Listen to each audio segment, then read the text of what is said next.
Il faut deux personnes pour établir une relation, et chaque partie doit avoir sa propre communion avec Dieu par le Christ, et choisir activement d'honorer Dieu et l'autre.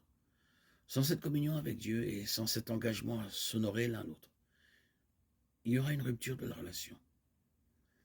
L'agresseur ne trouvera la guérison et le pardon que par une repentance sincère et l'invocation du Seigneur. 2 Corinthiens 7,10 dit que la tristesse selon Dieu produit une repentance à salut dont on ne se répand pas, tandis que la tristesse du monde produit la mort.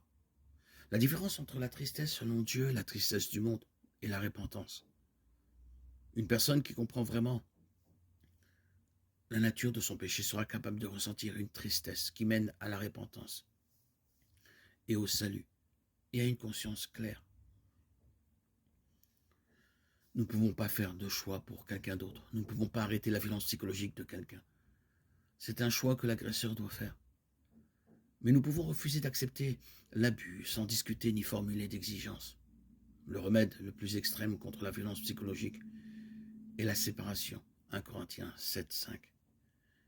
Une séparation d'avec l'agresseur peut nous donner le temps de rechercher des conseils pieux auprès d'un pasteur ou d'un conseiller biblique afin qu'un équilibre spirituel puisse être introduit dans la relation et qu'une réconciliation puisse avoir lieu.